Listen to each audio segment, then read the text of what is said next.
Okay, we'll be graphing functions using transformations, parameters a, b, c, and d. Once again, we're going to treat f of x as the original function, which is our base, and we'll add the numbers a, b, c, and d for transformations. A will be any number multiplying on the outside of the function. B will be any number introduced multiplying to the x of the function. C will be any number added to the inside of the function. D will be numbers added to the outside.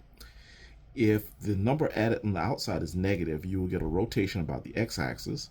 If the number that you're multiplying by the x is a negative number, then you'll get a rotation about the y-axis. The number c, if it's negative, it'll move your graph to the right, and if the d parameter is negative, it'll move your graph downward. We look for anchor points, and then from those anchor points, we try to keep the orientation as best we can. So this is our graph. This is f of x, and we have anchor points here. Negative 3, 0. Negative 1, 4. That's right here. This is 0, 2. And this is 2, negative 3. 2, negative 3 right there. And this one is 5, 0. So we have 5 anchor points. And typically when we really start graphing, we're probably going to just use 2 anchor points. So right now we'll do 5 just to get used to it. Okay, this negative 3 here, that's a d parameter. So it's going to move all the anchor points down 3 times. So let's move each point down 3 times. If I move this down 3 times, it now becomes negative 3, negative 3. So let's go to negative 3, and that's our new anchor point. Okay, negative 3, negative 3. And this point right here, which is negative 1, 4, if you go down 3 times here, it goes to this point right here, which is negative 1, 1. So negative 1, 1 will be here. Next, if you take this and go down 3 times, it's at 0, 2, but if you go down 3 times, it ends up at 0, negative 1. So let's go to 0, negative 1, put the anchor point there, 0, negative 1, and let's go here. If we move this down 3 times, we're at negative 3, sorry, 2, negative 3. So this will be negative 6. So 2, negative 6 if I bring this down 3 times. So 2, negative 6 is right about here. That's my 2, negative 6.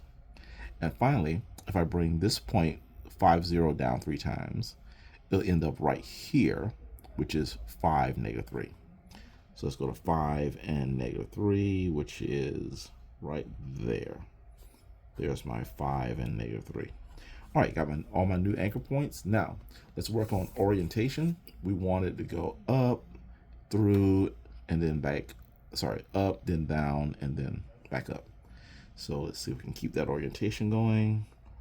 Yeah, I'm gonna do my best. Yeah, I got them all. That's not too bad. Yeah, same orientation there. All right, let's go down here. All right, for this one, our d parameter is plus 3, so all the points will move up 3 times.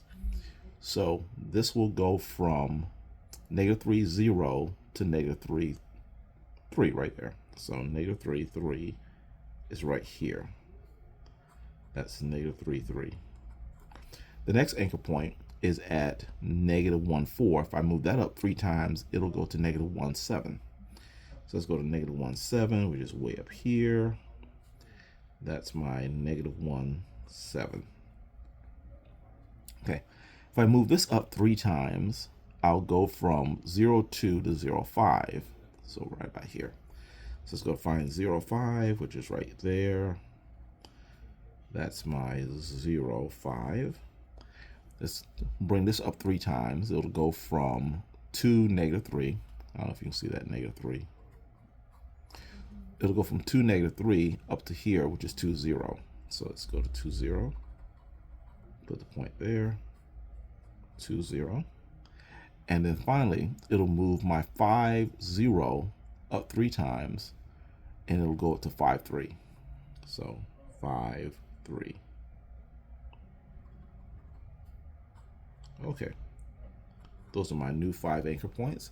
So let's see if we can draw this as best we can with the same orientation here. Okay. Good enough. So that's our graph.